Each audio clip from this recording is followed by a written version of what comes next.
Okay, we're back with Dr. Karen, the beautiful Dr. Karen with a beautiful smile. Okay, well, just during the break, I was asking her, Dr. Karen, about what are the top five things that we should do for gut health.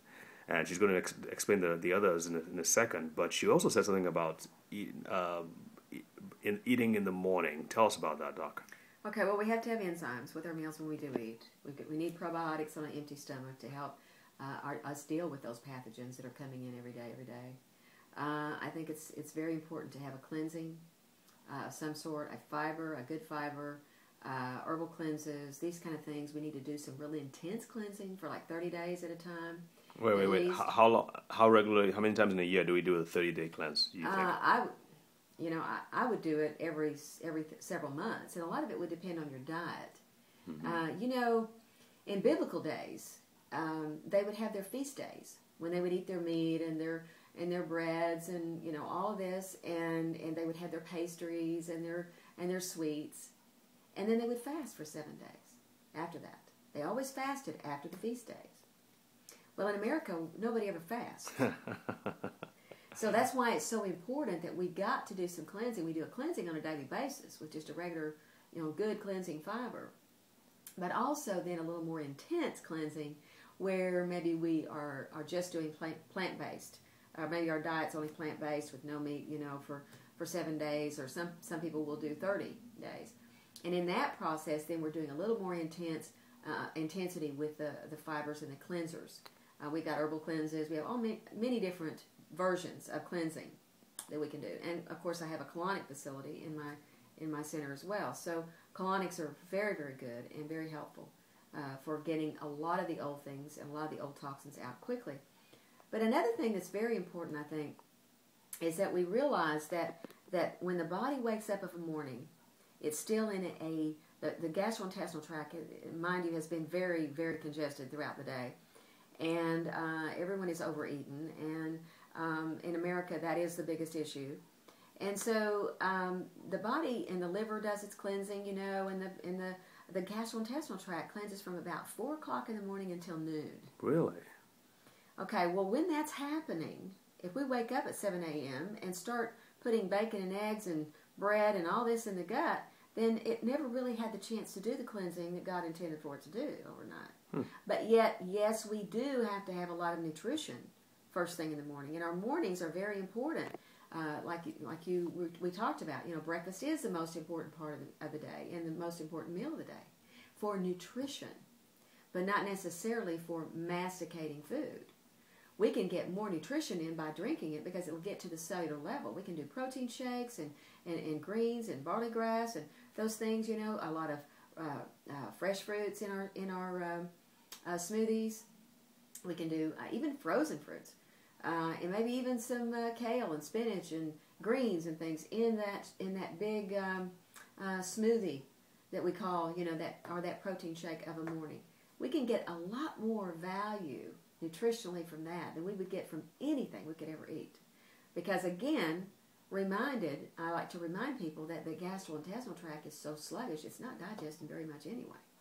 So we don't have to break anything down. All we have to do is assimilate it when we drink it. And so it's so important to do the powders and liquids of a morning and get the antioxidants from a liquid standpoint, your minerals from a liquid, your put all this in a big smoothie, and I think people will find that if they have enough of those proteins, those amino acids, that's a building block of our cells. If we get that first thing in the morning, it sets our metabolism to say, okay, I guess we're going to burn fat today and we're going to build muscle. Whereas when you start the day with the breads and the pastries and the muffins and those, even oatmeal with a muffin, it's carbs. The body says, well, I guess we're just going to make fat all day. And that's exactly what happens when we start our day. We tell our bodies right then. The body says, okay, what are we going to do today? You're setting your metabolism for the day. So that's why it's so very important to have that protein shakes and those smoothies and all first thing in the morning, and then not masticate anything until lunchtime. And when you say masticate, could you just correct? That just means chewing. Okay. And so by noon or by lunchtime, some people's lunchtime is 1 or 2 o'clock in the afternoon. But whenever that happens, a big raw salad with maybe a piece of fish or something that you really want, but a raw salad would be the number one most important thing to have. Why is that? And by then, because we're getting the raw, we're having the enzymes, we're having something raw that's cleansing as well as nutritive for the body. It hasn't been processed, hasn't been cooked. And so by doing so, we're actually adding more fiber, of course, hydrating the body, because our raw fruits and raw vegetables are much more hydrating. They contain water. When we cook and when it's processed, there's not a water content. That's why everyone is so dehydrated. So we can hydrate ourselves by eating the raw as well. And it's going to digest better, but it's also going to continue helping to cleanse that gastrointestinal tract. Well, guess the side benefit is weight loss. It's always going to be, because we're not hanging on to all that rotted and putrefaction that happens when we're eating and consuming too much, and the body cannot, the gastrointestinal tract cannot break it down. All right, so smoothie in the morning, raw salad in the afternoon, what's in the evening?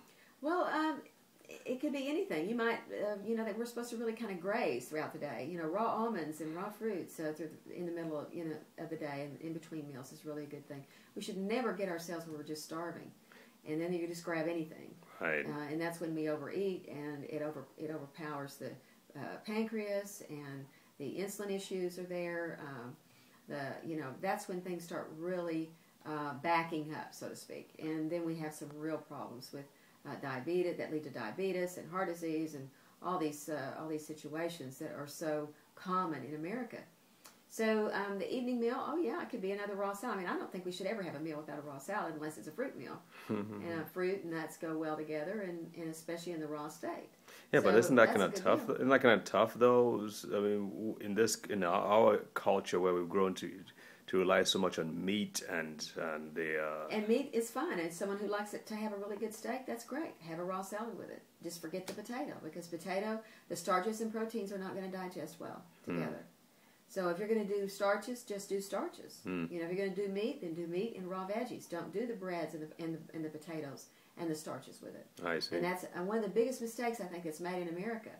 That we think we have to have that steak and that baked potato together, or that chicken and that rice, or that always that starch.